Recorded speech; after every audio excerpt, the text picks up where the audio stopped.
नमस्कार, मी श्रीकांत भूमकर, नरेगाव ग्रामपंचायत माजी सदस्य. पाण्याचा प्रश्न खूप बिकट आहे नाऱ्यामध्ये, रस्त्याचा पण तेवढाच बिकट आहे. आता स्थानिक आमदार म्हणून गेल्या वर्षी खूप 3 टर्म त्यांनी केले, पण 3 टर्म करत असताना नुसतं गावात येणार, नारळ फोडणार, पण कामं काय होत नव्हती.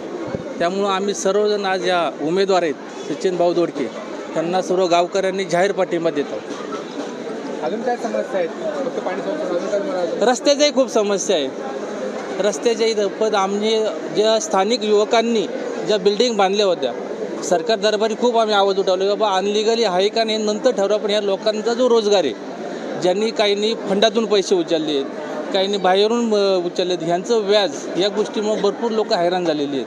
त्यामुळे आमचा एवढा एकच महत्त्वाचा प्रश्न आहे की आमची झालेली ॲग्रीमेंट पूर्णपणे नवीन करून त्यात काय असेल तरतुदी नवीन सरकारी कराव्यात आणि आमचे ॲग्रीमेंट करावेत. माहिती आमदारमध्ये सुविधा केल्या, सर्व कामं केले, नाही केले. नाही, हा गैरसमज आहे, खूप गोड गैरसमज आहे लोकांचा. कामं काही केले नाही आहेत. एकच फंड 2-2, 3-3 वेळा दाखवून जर कामं होत असतील तर गोड गैरसमज आहे सर्वांचा.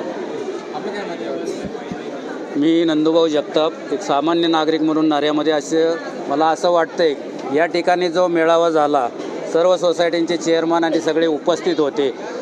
प्रचंड प्रमाणामध्ये या ठिकाणी टँकरनी पाणी पुरवठा होतो सगळ्या सोसायट्यांना. तो थोडासा कमी करून आपण व्यवस्थित शुद्ध पाणी पुरवठा करावा यासाठी पाठपुरावा करून या विभागाचे आता नवीन ठिकाणी जो मेळावा घेतला आहे, सचिनभाऊ दोडके यांना निवेदन देण्यात आलं आणि त्यांनी ते स्वीकारून स्वच्छ पाणी पुरवठा करण्याचं आणि मुबलक पाणी पुरवठा करण्याचं या ठिकाणी त्यांनी नियोजन केलेलं आहे. तसं आश्वासन दिलं की आम्ही खात्री आहे वारजे भागात आणि वडगाव भागात ज्या पद्धतीने त्यांनी काम केलेलं आहे, आम्हाला निश्चित खात्री आहे की आता सचिनभाऊ दोडके आमदार होणारच आहेत आणि तो हा पाणी प्रश्न सोडवणार आहे. मागील आमदार होते, सरकार होतं, ते स्वतः आमदार होते, काय त्याचं राहिलं? तुम्ही नाराज आहे त्यांच्यावर? पूर्णपणे ज्यावेळेस गाव घेतलं गेलं महानगरपालिकेमध्ये परत वगळण्यात आल्या, त्याच्यानंतर जे काही बेसिक डेव्हलपमेंट्स होत्या त्या कुठल्याही प्रकारच्या झाल्या नाहीत. कुणी इथं येऊन बघावं, व्यवस्थित रस्ते नाही आहेत, पाण्याचा प्रश्न आहे, आरोग्याचा प्रश्न आहे, कचऱ्याचा प्रश्न आहे. कचरा प्रश्न म्हणत असेल तर जी स्वच्छ संस्था आहे, प्रत्येक नागरिकाकडून प्रत्येक फ्लॅटधारकडून 50 रुपये वसूल करून, तरी मी तर म्हणतो या स्वच्छ संस्थेनेच जास्त कचरा केलेला आहे या ठिकाणी. हे प्रश्न अजिबात सोडवलेले नाही आहेत.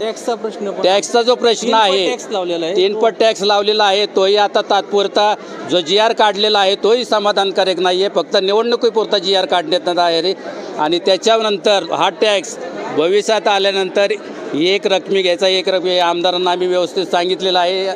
या ठिकाणी तुम्ही आलात त्याबद्दल धन्यवाद. किती लीड देणार तुम्ही? नाऱ्यातून आम्ही 70 ते 80% लीड देणार आहोत, हे आम्ही खात्रीशीरपणे सांगतो. या ठिकाणी सगळे ग्रामस्थ आहेत, या ठिकाणचे सोसायटी चेअरमन्स आहेत. भरती झाली होती, स्थानिक युवकांना जेव्हा रोजगार दिला त्यांच्याकडून स्थानिक युवकांकडून पैसे घेतलेले आहेत, त्यातले हे एकच आहेत. त्यांची समस्या ते मांडतील. ज्यावेळेस कॉर्पोरेशनमधून गावं घेतली त्यावेळेस 2017 नंतरची भरती आम्हाला अमान्य केली गेली.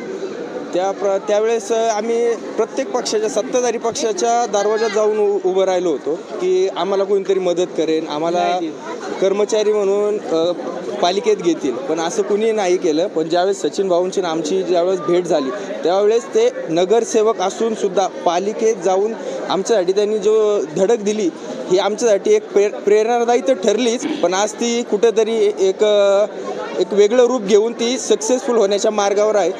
त्या गोष्टीचा खास करून मी सचिन भाऊंचं इथं आभार मानतो आणि बाकीचा येणारा काळ ते दाखवतीलच त्यांच्या पद्धतीने की कसं काम करतील, कसं काय नाही, कारण ते दमदार आणि आमदार होईलच. एक प्रश्न होता की इथं तर महाविकास आहे, महाराष्ट्रात सरकार कोणाचं असं वाटतं? काय महाराष्ट्रामध्ये सरकार महाविकास आघाडीचं सरकार हे 100% येणार आहे, याच्याबद्दल दुपत नाही आहे. आत्तापर्यंत तुम्ही पाहिलं असेल, पण पहिल्या महाविकास आघाडीच्या काळामध्ये जो विकास झालेला आहे, ज्या ठिकाणी आम्ही राहतो किंवा पूर्वी राहतो तो वडगावमध्ये, त्या ठिकाणी उद्यानं असतील, छत्रपती शिवाजी महाराज सभागृह असेल, खेळासाठी मैदानं असतील, ट्रॅक्स असतील किंवा रस्ते असतील, चौपदरीकरण तुम्ही वारच्यात जाऊन बघा. आज 9 मीटरचा रस्ता, 12 मीटरचा रस्ता पूर्वी बजेट व्हायच्या अगोदर सचिनभाऊ दोडके यांनी पूर्ण केलेला आहे. ज्यांना महापालिका करायला 5 वर्ष जाते, सचिनभाऊंनी आमची पहिल्या 5 वर्षामध्ये तिथे सेवा रस्ते करून घेतले. वारज्यामध्ये पूर्णपणे 3 पूल पूर्ण करून घेतले. आज डुक्करखिंडीपासून ते आपल्या वारजेच्या नदीपर्यंत पूर्णपणे फ्लायओव्हर, 6 लेनिंग आहे, सर्व्हिस रस्ते दोन्ही बाजूला आहेत, व्यवस्थित वाहतूक सुरळीत होते. फक्त वडगावमध्ये मुळा नदीवर पुलावरती 6 लेनिंग नाही आहे, त्याच्यानंतर पुढं आल्यानंतर त्या नाल्यावरती 6 लेन नाही आहे. याच्यामुळे तिथं फक्त समस्या थांबलेल्या आहेत.